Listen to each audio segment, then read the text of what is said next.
honor para nosotros contar aquí con Héctor Díaz Polanco. Tiene un currículo tan amplio, pero basta decir que es dominico mexicano. México nos lo quitó desde el año 1971. Es sociólogo, antropólogo y mano derecha de Manuel López Obrador.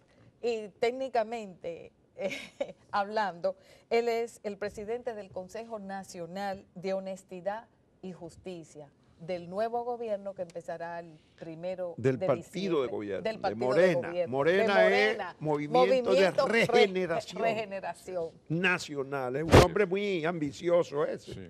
Bueno, pero con raíz histórica, porque eso deriva de los hermanos Flores Magón de la Revolución Mexicana. De ahí es que viene el nombre. Sí, publicaron un periódico llamado Regeneración, justamente. Ajá. Sí. Nuestro periódico se llama Regeneración, el de Morena también. Ajá. A grandes rasgos, ¿cuáles son los proyectos fundamentales de López Obrador? No, pero primero que nos diga cuál fue la razón, qué fue lo que determinó una barrida tan espectacular con dos partidos que uno cumple 90 años y el otro cumple 70 años, 80 años. Y Morena con 4 años Con 4 de fundado. años, sí, eso ha sido el elemento, digamos, de sorpresa universal.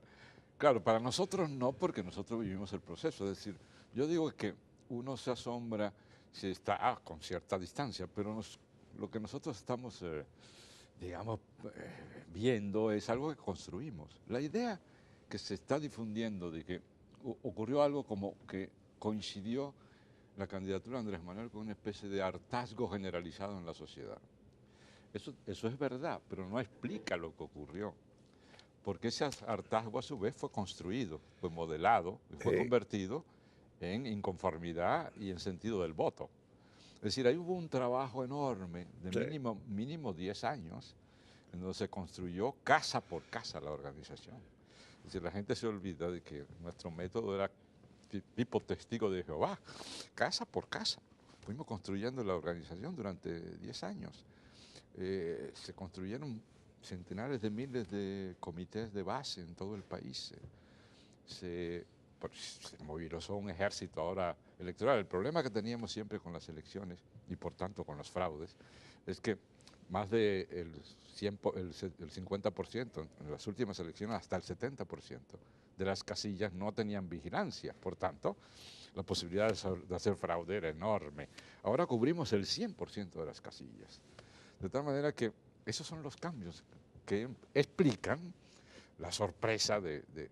La vez pasada que estuve yo en el programa, como 6 meses antes de la elección, yo te explicaba, Juan, que teníamos altas posibilidades de ganar, entre otras cosas, porque éramos el primer lugar ya. Y el PRI estaba en tercer lugar. Porque en México, acuérdense que son por 6 años los periodos. Pero que hace 6 años ustedes estuvieron al tris de ganar las elecciones. Y hace 12 años más cerca. Más cerca todavía, menos de medio el porcentaje. 0.5% fue la diferencia. Después que se pasaron como 50 días contando votos. Así es. Esta vez nos preparamos mejor, construimos un movimiento irrefrenable, pero sobre todo hicimos un truco político, entre comillas truco, y es al partido más poderoso, el que estaba en el gobierno, mantenerlo en tercer lugar. El PRI no podía salir con un fraude diciendo que ganó el primer lugar si nunca había pasado por el segundo lugar. Yo decía, mientras los mantengamos en segundo lugar, tenemos el triunfo garantizado. Y así ocurrió. Está en tercer lugar, pero ahora en la representación en el Congreso, el PRI, el famoso y poderoso PRI, no está en segundo ni en tercer lugar, quedó en cuarto lugar. Sí. O sea, Morena, el partido de López Obrador, cuenta con todos los poderes. Prácticamente, o sea, controla mayoría. El Congreso, controla el Ejecutivo, controla, tengo entendido que la mayoría de los estados. De los estados que estuvieron ahora en juego, de 9 ganamos 5, uno está en disputa, ganamos prácticamente todos los estados de la República, con excepción de un estado que es tradicionalmente conservador, Guanajuato. El estado del PAN, que quedó en segundo lugar. Exactamente. Ese es digamos, el centro más importante de control que tiene el PAN en el país. Entonces no hay excusa para no hacer las reformas estructurales. ¿Y cuáles serían? ¿Qué se espera para el 1 de diciembre? En términos estructurales, acabar con un cáncer nacional, también mundial, ¿no? Que es la corrupción. Terminar con la corrupción. En segundo lugar, atacar la desigualdad social. En tercer lugar, como consecuencia de este segundo, atacar la pobreza, que es una cosa tremenda en México. No hay que olvidar que más del 50% de la población en México es pobre, ¿no? El 52%, es algo tremendo. Estamos hablando también del intento de resolver el problema de la educación. Hubo una reforma estructural para privatizar, en un sentido, la educación. Y luego necesitamos recuperar los recursos naturales que fueron entregados mediante una reforma estructural de carácter energético, es decir, la entrega de los hidrocarburos, lo que llevó a la crisis a Pemex, etc. Hay que resolver ese problema. México durante mucho tiempo obtuvo de esa actividad cerca del 40% de su presupuesto, ¿no?, nacional. Ahora prácticamente fue entregada al sector privado, eso hay que recuperarlo. Y luego los programas sociales. En primer lugar, prácticamente al día siguiente de la toma de posesión, los adultos mayores recibirán el doble del ingreso que reciben ahora. Hay un programa para Perdón, resolver... ¿cuánto reciben ahora Ahora en términos de dólares? reciben unos, serán unos 40, 50 dólares aproximadamente, más o menos, ¿no? Pero para un adulto mayor eso es un ingreso muy, muy importante. Ahora se va a doblar a escala nacional. Los jóvenes, calculamos que hay unos 2.600.000 jóvenes, los llamados ninis, los famosos ninis, que ¿Y ni cuántos estudian. son? ¿4 millones? En el programa nuestro empezamos con 2.600.000 de los Nini. ninis, de los que ni estudian ni trabajan. Se les va a dar la opción, va a ser algo democrático, se va a levantar un censo, se les va a preguntar si quieren estudiar o quieren trabajar. Si quieren estudiar se les becará para que estudien, si quieren trabajar hay un programa especial para insertarlo en el proceso productivo con empresas estatales, empresas privadas, etc. De tal manera que sacaremos de la calle a estos 2.600.000 jóvenes que están, algunos de ellos, alimentando la violencia y el el crimen crimen. organizado, claro. La delincuencia Sí. común. Haciendo trabajo de sicario, de vigilante, Sí, wow. etc. Y luego los procesos en educación en términos generales. Es decir, la idea es impulsar al país inmediatamente un proceso de transformación muy importante. Un esfuerzo como el que hice no tendría sentido si no se transforma México, ¿no? Esa es la idea, ¿no? Bueno, pero ustedes tienen un largo proceso de transición, el más largo del mundo. La elección el 1 de julio y se juramenta el 1 de diciembre. O sea, se pasan 5 meses. Agosto, septiembre, octubre, noviembre. A diciembre, 5 meses. Sí. ¿Qué está haciendo? Porque tengo entendido que el gobierno ya no está de brazos cruzados esperando el 1 de diciembre. ¿Qué es lo que están haciendo ahora mismo? Están precisando justamente estos proyectos, 25 grandes proyectos se van a aplicar prácticamente de inmediato. La idea es, llegando el 1 de diciembre, prácticamente de inmediato, iniciar esos proyectos.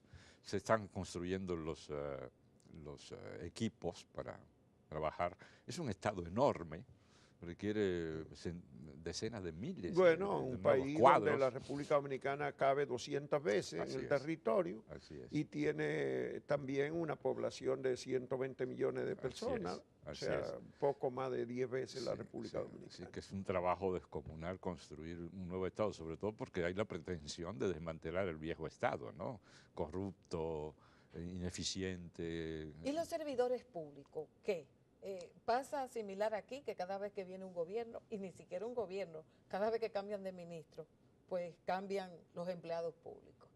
Entonces, allá en México, ¿cómo se maneja El plan eso? anunciado ya es, en efecto, por supuesto, cambiar por los altos cargos, ¿no? No solamente cambiar el personal, porque son los llamados empleados de confianza, ¿verdad?, que se requiere para hacer el proyecto, sino que se va a reducir de manera drástica los ingresos.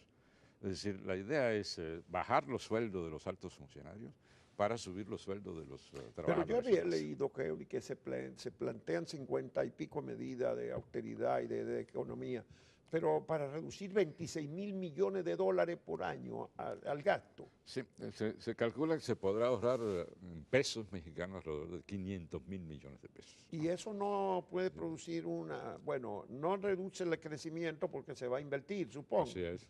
Pero produce un problema grave político, ¿no? Produce un problema, digamos, de inconformidad de los sectores que van a ser afectados por estas medidas, pero hará del país un país mucho más Y no eficiente. alegarán que no se puede pues, tomar medidas retroactivas de ya, por ejemplo, beneficios sociales que tienen ciertos niveles de funcionarios que no se le pueden quitar. Esos beneficios sociales, llamados así, en realidad son canonjías y privilegios. Por ejemplo, son canonjías. Tener seguros Seguro médico mayores, internacional, por así ejemplo. es, teléfonos, choferes, viajes, etc. Todo eso se va a recordar, todo ese desperdicio, ese lujo, esa vida fatua y sin sentido, todo eso se va a recordar. Y los que van al gobierno no estarán acariciando muchos de ellos también que le dejen esas cosas. Los nuevos. Los nuevos. Bueno, Sí.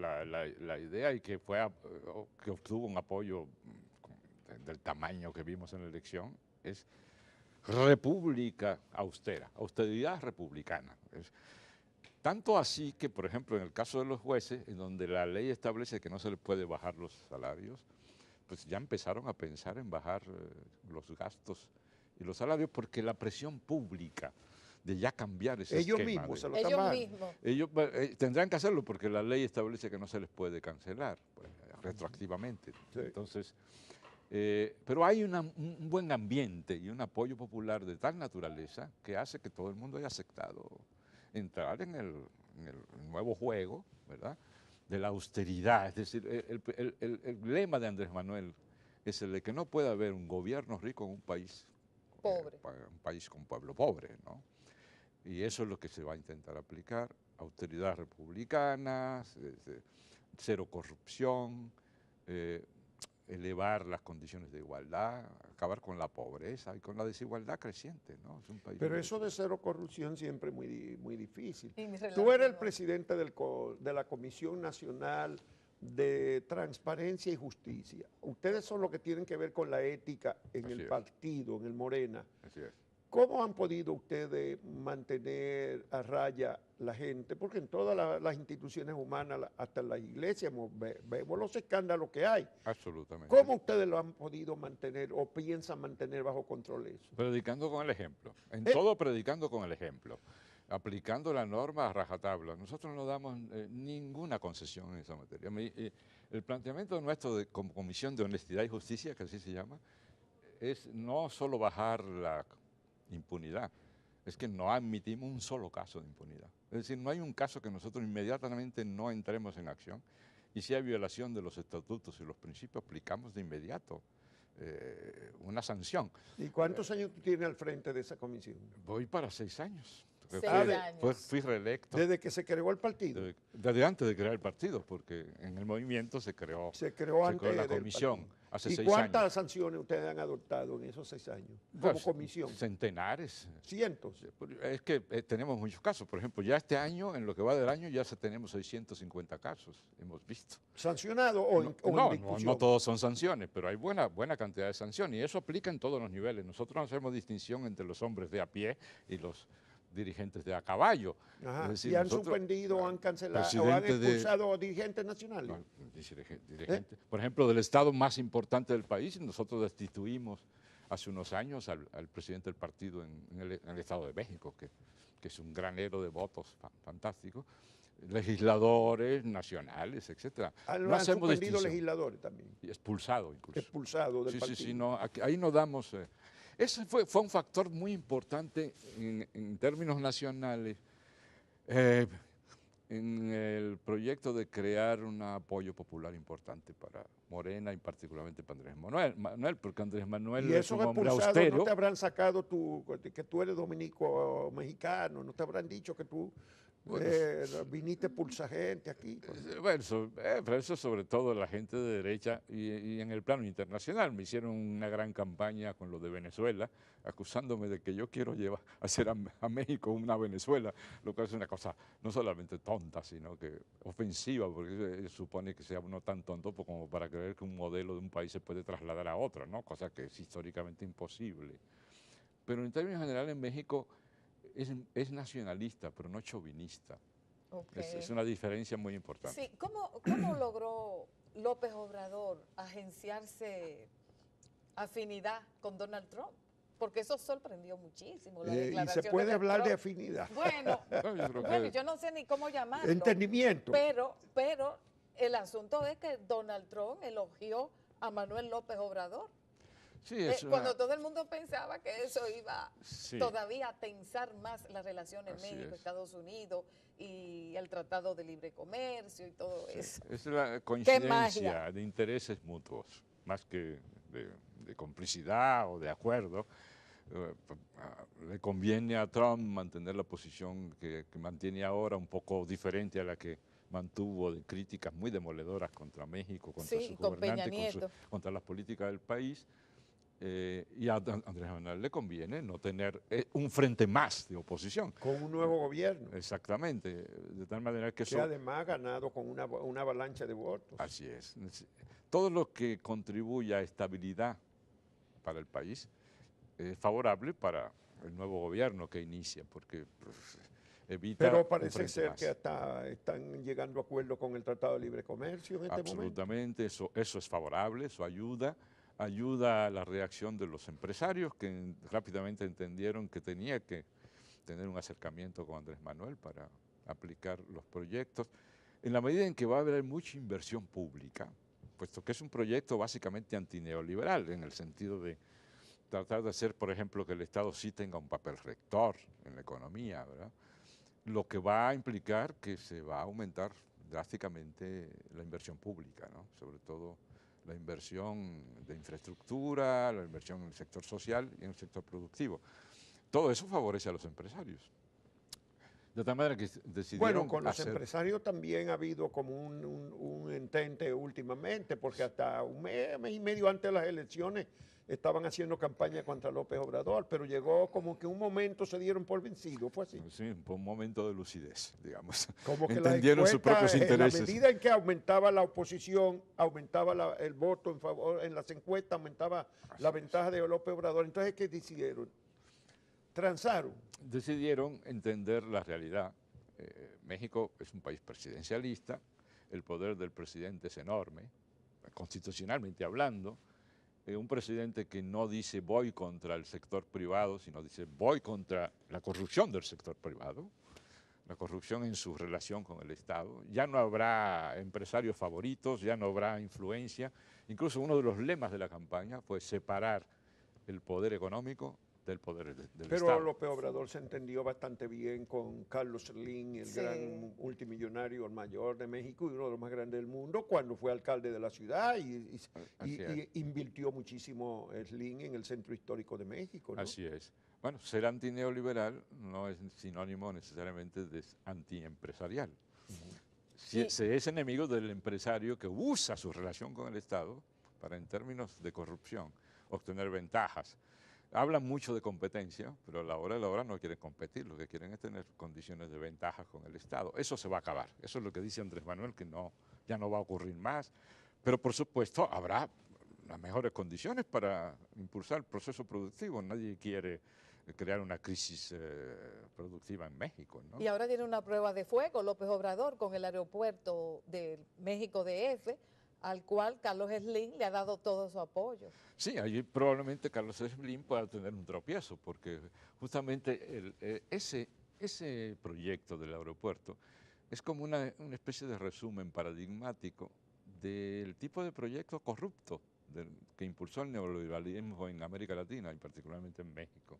Es decir, una gran inversión que al mismo tiempo es un gran negocio permanente, porque el mantenimiento del aeropuerto en esa zona, de hundimientos, porque esa zona era un lago, el lago de Tenochtitlan. Pero es sobre el lago de Texcoco, no. Es en el propio lago de Texcoco. Por Es tanto, sobre el lago, se va a sobre invertir. lo que era el lago de Texcoco. Así es, una inmensa cantidad Yo creí que de era dinero. más arriba del lago. Sí, está al ladito, en el extremo, digamos, este, pero pues es una zona lacustre, es una zona blanda, el terreno blando. Por tanto, Hay se que va a meter requerir mucho un cemento, negocio mucho permanente para mantener eso a flote. La fábrica de Sí. cemento están contentísimas con ese Exactamente. proyecto, ¿verdad? Entonces están creando ahí un proyecto corrupto para tener negocio durante décadas. Pero el a costa asunto del es que, erario. según he leído, ya han invertido más del 30%. Sí, pero es preferible, a mi juicio, dar por perdida esa inversión a tener un gasto tremendo. Estamos hablando de que... Y no se habló de que pudiera ser que el capital privado se hiciera cargo de terminar ese proyecto. Es una opción posible, pero yo la veo muy difícil porque la primera objeción es de carácter ecológico. Entonces, no se trata de quién invierta, sino del daño ecológico que haga. No importa que la inversión sea pública o privada, ¿no?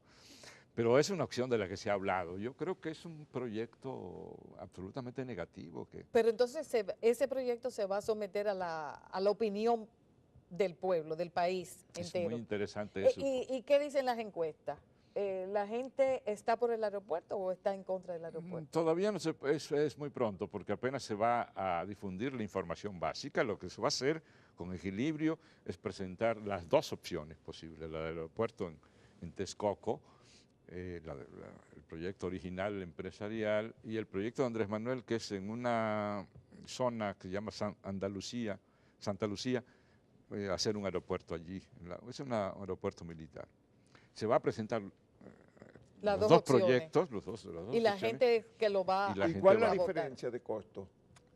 300.000 millones el aeropuerto de Texcoco. ¿300.000 millones de qué? 70.000 millones. 30.000 contra 70.000. ¿De dólares? 300.000 contra 70.000. Pero de dólares. De pesos. Ah, de Pero pesos. bueno, la diferencia el en todo problema caso es que no se ve igual. entendemos mucho como el Sí. valor del peso. 300.000 millones de pesos. Bueno, que son 5 veces más. El más caro, o 5 veces más menos caro el otro. 7 por 5, 35 aproximadamente. De tal manera que no solamente, pero aparte del despilfarro de recursos y el negociazo que van a crear ahí de carácter urbano, está el asunto ecológico, medioambiental.